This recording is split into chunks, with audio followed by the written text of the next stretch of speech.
Aldea Global. Todo se transforma en la voz de Jorge Drexler y nosotros tenemos una conversación pendiente junto a ella desde que sacó el libro, la verdad. Has estado con muchas cosas, pero ya por fin lo logramos. Escritora, periodista, autora del Buzón de las Impuras, Francisca Solar, bienvenida a Radio La Clave, ¿cómo estás? Muy bien, gracias por la invitación. Efectivamente habíamos querido que viniera antes, pero bueno, la vida y todo lo vertiginoso de este fenómeno que todavía no lo entiendo mucho. Lo estoy digiriendo todavía. ¿Y cómo ha estado este 2024 para ti? Ya que estamos como en cierre de año. Ha sido completamente increíble, abrumador. Nada, la verdad es que me lo preguntan mucho, como que si yo vi venir este boom, y no, para nada. Yo sabía que la novela era buena, mi editor estaba contento. Obviamente yo tengo una base lectora ya, porque tengo muchos libros publicados, pero este fenómeno así como tal no lo vi venir por ningún lado. O sea, estábamos celebrando recién que lleva 24 semanas consecutivas en el ranking de los más vendidos, y eso es una anomalía editorial completamente cuando hablamos de novela chilena. Entonces es como la Isabel Allende y nadie más. Entonces ha sido realmente extraordinario, y sobre todo lo que me pone más feliz es que hoy día literal hay miles de personas que se enteraron por primera vez en sus vidas sobre el incendio de la compañía, que es algo tan importante que deberíamos saber todos los chilenos. Eso para mí es lejos lo más importante, que hoy día hay mucha más gente informada sobre un hito que por distintas razones ha sido omitido, ¿no? Silenciado de las clases de historia, y hoy día hay mucha gente que ya está enterada, ¿no? Y eso para mí es la parte más importante. Para que hagamos una breve introducción de qué se trata este Buzón de las Impuras, una novela de ficción histórica que tú preparaste por mucho tiempo, Fran, que estaba basada en el incendio que afectó a la iglesia de la Compañía de Jesús en 1863, donde murieron más de 2.000 mujeres. Esa es como la base, sí, pero tiene un montón de historia debajo, podríamos decir literalmente, y este buzón es muy relevante para la historia completa. Y bueno, tú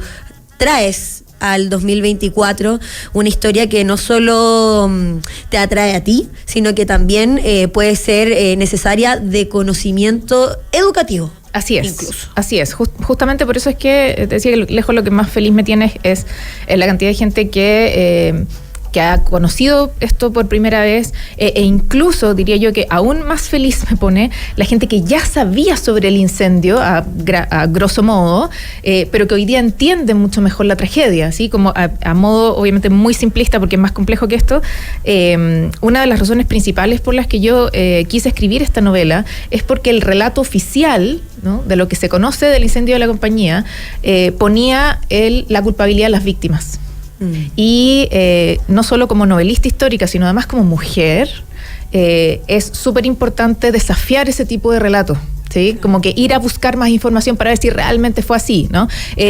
¿A qué me refiero cuando digo esto? Es porque de las pocas personas que saben sobre el incendio de la compañía, aquí estoy simplificando, sí, pero solo va por el punto, de las poquitas personas que saben, está como el grupo que te dice, sí, se quemó una iglesia en el centro, murió harta gente, bomberos, ¿no? De ahí nació bombero. Hay un grupito que sabe del incendio por eso. Lo asocia con eso. Y está perfecto porque es real, ¿no? O sea, es riguroso, digamos, esa interpretación, así que está perfecto. Pero hay otro grupo, que es el que me importaba a mí, que es el que te dice, sí, se quemó una iglesia en el centro, se murió harta gente, hartas mujeres, es que los vestidos. O sea, murieron 2.000 mujeres por los vestidos. Los vestidos eran muy grandes, eran muy pesados, no podían correr, no podían salir por las puertas, entonces se murieron 2.000 mujeres por los vestidos. A mí me dices eso y yo digo inmediatamente, no es posible. Déjame investigar más. Claro. A alguien le conviene, como sucede en todos los relatos históricos de la humanidad, porque esto no es exclusivo del incendio de la compañía, sino que así funcionan los relatos históricos, ¿no? En general, ¿no? Universal.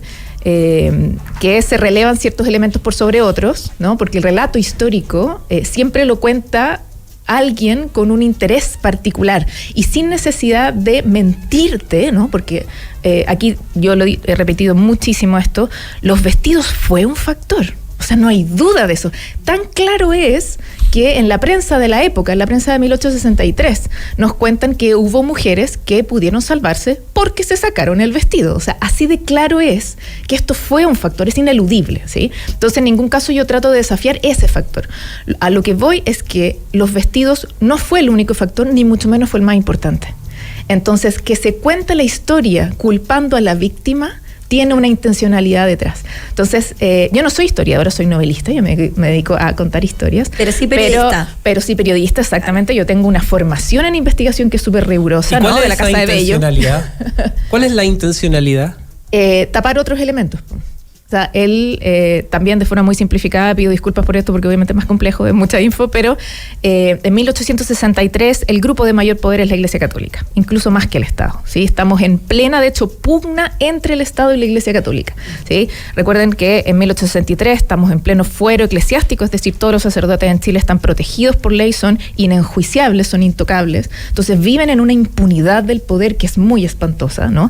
Y que muy fácil de corromper, por cierto. Ese es el clima, ¿no? Y la clima, insisto, de la pugna entre progresistas y conservadores, ¿cierto? Estamos en un clima en el que ya se está discutiendo en el Congreso leyes progresistas, la ley de libertad de culto, las próximas leyes laicas, ¿sí? Esta necesidad de la separación entre iglesia y Estado ya estaba en la conversación, ¿sí? El clima ya estaba bullante en eso, ¿sí? Conversaciones sin mujeres, por supuesto. Por supuesto, porque el sistema es de hombres para hombres. En 1863 las mujeres no existen, no tienen ni siquiera derecho a la identidad, no son ciudadanas. Más allá de lo que históricamente sabemos es súper relevante por el vínculo que tiene con el libro. Exactamente, sí, súper, exactamente. Es muy importante entender el contexto histórico, ¿no? Claro. De las mujeres, por supuesto, relegadas solamente a lo doméstico, no tenían ninguna incidencia en lo público, ¿cierto? Bueno, etcétera. Entonces claro, tú me preguntas, bueno, ¿a quién le conviene, no? Este relato oficial. Y en la investigación, y la verdad es que no me costó así como años de investigación saber esto. Nada, me senté a leer el diario. Piso -1, subsuelo de la Biblioteca Nacional, para quien no lo sabe, está el archivo de toda la prensa de la era republicana de Chile, completa. Diario que quieras, de la fecha que quieras, está allá abajo. Y ahí tú fuiste. Y yo fui a sentarme a leer todos los diarios de 1863 en Santiago, que es uno de los momentos de mayor libertad de prensa en Chile. Entonces había mucho diario, muchísima información. Bueno, me empiezo a leer el diario, me empiezo a enterar de todos los reporteos y ya empiezo a entender muchísimo mejor el incendio de la compañía, todos sus otros elementos relevantes, y me entero de que aquí hay una clarísima intención del grupo de poder de la época, que es la Iglesia Católica, de relevar un elemento por sobre otro para contar el incendio de la compañía. Entonces, convenientemente, en el relato oficial se omite que el párroco Juan Bautista Ugarte, el jesuita Juan Bautista Ugarte, era muy conocido por cerrar todas las puertas por la acústica, ¿sí? Porque nadie me escucha, no sé qué, entonces se cierra todas las puertas cuando empieza la misa. Piensa eso tratando de escapar 2.000 personas. Convenientemente nadie habla de las bisagras simples, ¿sí? El protocolo de las bisagras dobles, que esto es de las puertas batientes, ¿no? Se abre hacia adentro y hacia afuera. Que existen muchas iglesias todavía. Sí. Ya existía ese protocolo, pero no era obligación en Chile, ¿sí? Y la Iglesia de la Compañía era una ruina viviente, y los jesuitas jamás pusieron un peso en esa, no les gustaba invertir mucho en la iglesia, entonces jamás actualizaron ese protocolo. Todas las puertas de la Iglesia de la Compañía se abrían solo hacia adentro. Imaginen a 2.000 personas empujándose afuera. Claro. No había ninguna forma. Y lo último, y muy importante, porque de verdad que esto para mí es lo más relevante de todo, esto está consignado en toda la prensa, tenemos evidencia de esto, porque tenemos evidencia por parte de la Intendencia de Santiago de la época, que es que los jesuitas cerraron intencionalmente una vía de escape, y mientras las mujeres se quemaban vivas adentro, ellos salvaban los muebles de la sacristía. Esto está completamente reporteado transversalmente de conservadores a progresistas en la época, y además tenemos como evidencia el inventario de la Intendencia de Santiago de todos los muebles y todas las cosas que se salvaron de la sacristía, y que dan por conclusión que es imposible haber sacado todo eso si no era exactamente al mismo minuto en que las mujeres estaban muriendo adentro. Entonces yo suelo decir, y con mucha responsabilidad, que si el incendio de la compañía hubiese ocurrido hoy, el sacerdote jesuita Juan Bautista Ugarte estaría enfrentando cargos por cuasi delito de homicidio. ¿Sí? Totalmente. Que obviamente en la época no ocurrió por las razones que ya dijimos, ¿cierto? Este es un personaje al que no le pasó absolutamente nada, vivió en impunidad toda su vida, jamás pidió perdón ni se hizo responsable, nada, como era usual, ¿no? En la iglesia de la época. Entonces, si te fijas, en el fondo, el incendio de la compañía es harto más complejo que solo los vestidos, y insisto, para mí el gran objetivo de esta novela era quitarle el peso de la culpa a la víctima. Sepamos un poquito más de qué sucedió, ¿no? Te cuento un poco más. para que no te quedes solo con los vestidos.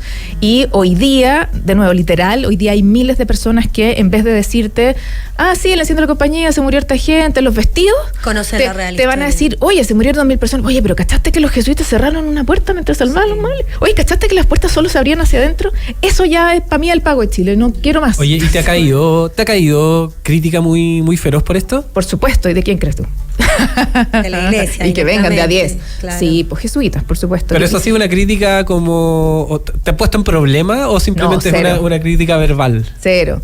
Lo que pasa es que lamentablemente para ellos, ¿no? Hay evidencia muy concreta de la responsabilidad de los jesuitas en esto. No es mi interpretación, no es mi opinión, no es que yo me levanté siendo anticlerical, no, está la evidencia, ¿sí? Transversalmente. Entonces, la pauta en el fondo de los jesuitas, y lo digo simplemente porque me han interpelado 2 jesuitas específicamente en distintos momentos, pero dándome exactamente el mismo argumento, que es muy fácil de rebatir, ¿no? ¿Públicamente te interpelaron? Públicamente, exactamente. ¿O en redes sociales?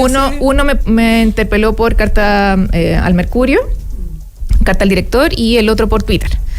Y así que públicamente, pero ambos con el mismo argumento que, insisto, es demasiado fácil de rebatir, entonces es muy indecente la polémica, ¿sí? O sea, no alcanza la polémica. Y ¿cuál es la postura en el fondo de los jesuitas? Es que para 1863 la Compañía de Jesús no era dueña del templo, ¿no? El dueño del templo era el Estado de Chile, por lo tanto, como los jesuitas no eran dueños del templo, entonces ellos no tienen nada que ver en esto. No, Y es el descarte. o sea, ni un dedo de frente, digamos. O sea, aquí la explicación muy rápida para quienes no lo sepan, digamos. Cuando los jesuitas se van al exilio, ¿cierto? Un siglo antes, todas las posesiones de los jesuitas en Chile pasan al Estado de Chile, todo, ¿no? Ahí es cuando nos enteramos que los jesuitas que pedían limosna todos los domingos eran multimillonarios en Chile, ¿sí? Y esto tampoco es mi opinión, tenemos evidencia de eso.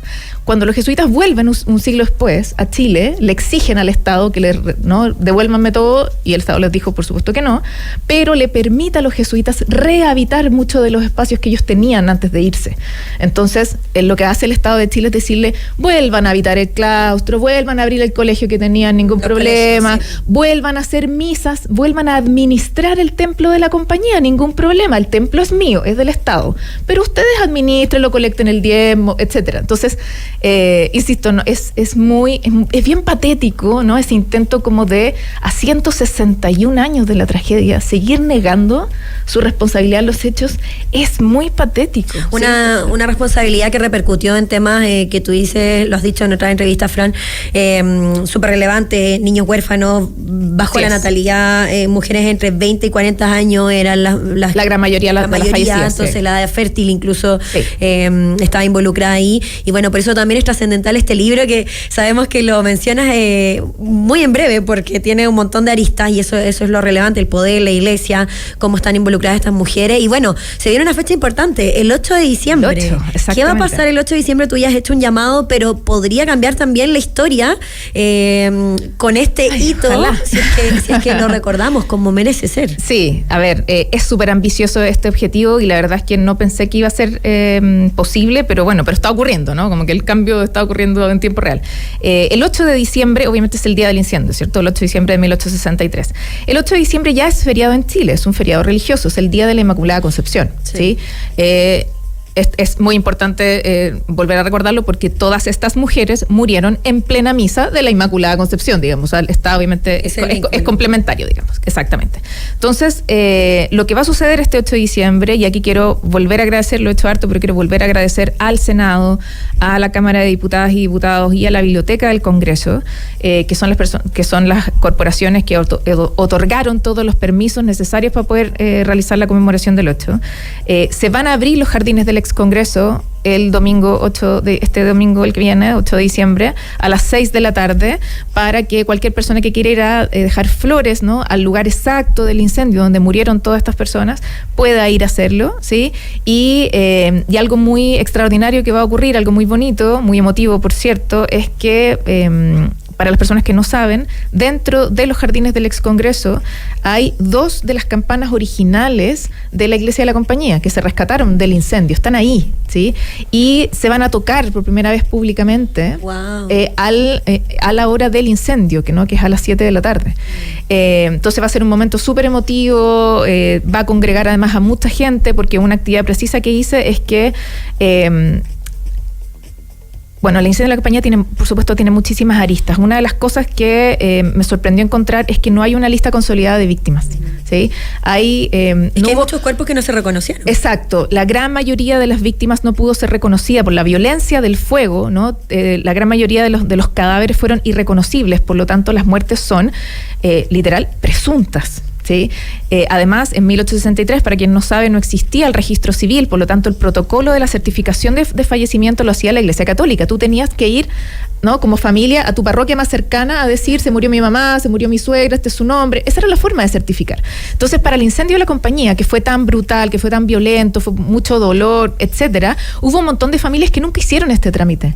Jamás. ¿Sí? Entonces hay un montón de víctimas de las que no sabemos absolutamente nada, no tenemos sus nombres. Además, es un aproximado de 2.000 mujeres. Exactamente, el aproximado de los cadáveres es básicamente por cuántos cuerpos cabían en las carretas. Básicamente, ¿no? Por eso es que se habla siempre de más de 2.000, se estima entre 2.200 y 2.500, es el New York Times el que habla de 2.500.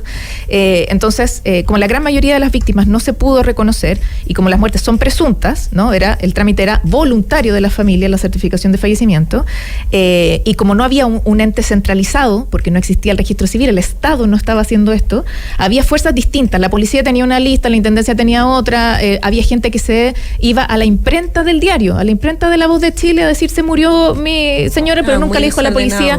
Entonces tenemos varias listas con información contradictoria, que una le falta a la otra, etcétera. Entonces yo hice la pega, en el fondo, de triangular todo y hacer una sola lista consolidada para saber exactamente cuántos nombres tenemos. Tenemos poquito más de 1.300 nombres certificados. Entonces lo que hice fue liberar la lista. Está en fransolar.com para quien le interese ir a buscarla. Ahí está la lista completa con toda la data que existe, que tenemos.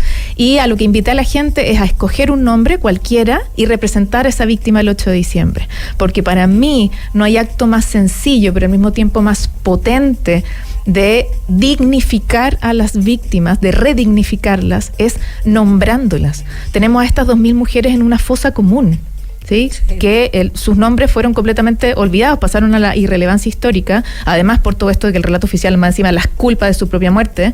Entonces, va a ser un acto muy bonito, ¿no? De que muchísima gente que va a llegar el 8 va a llegar con un ramo de flores, con algo, con un nombre específico, representando una víctima específica, insisto, de una forma muy sencilla, pero al mismo tiempo simbólicamente muy poderosa, de devolver la dignidad a las víctimas. Y esto ya por supuesto es un objetivo más a largo plazo, pero no imposible. A mí me gustaría mucho que el 8 de diciembre se convirtiera en un día de conmemoración nacional, que creo que es muy importante, y eso sí le devolvería completamente la dignidad a las víctimas. Y eso también sería súper simbólico respecto a este libro, que como tú partías diciendo, Fran, nunca imaginaste la relevancia que iba a tomar. Y bueno, te vamos a ver este 8 de diciembre, por supuesto, ahí en el ex Congreso, y vamos a estar muy atentos a todo lo que vaya subiendo a las redes sociales, porque queda muy poco para esta fecha. Es mucho más que lo que pudimos hablar, pero nos faltó tiempo. Francisca Solar con su último libro, está en todas las librerías para que vayan a comprarlo si es que todavía no lo tienen. El Buzón de las Impuras, un librazo que también consolida mucho más a esta autora chilena, periodista, escritora, Francisca Solar. Muchas gracias por estar. Gracias a ustedes, muchas gracias. Y nosotros seguimos con más, vamos a estar atentos a lo que pase contigo el 2025, Francis, que sacas más cosas. Por supuesto. Ahí vamos a estar esperándote de todas maneras. Viene Fernando Mendoza como todos los martes, historiador. Bueno, haciendo un poco de historia también en este bloque, por supuesto, pero tenemos que hablar de contingencia. Quédate con nosotros aquí en esta Aldea Global. Gracias, Fran. Quédate con nosotros. En minutos vuelve Francisca Huerta y Rodrigo Hurtado en Aldea Global 92.9. La clave me escucha. Disfruta de la primavera en la red de parques urbanos de Parquemed.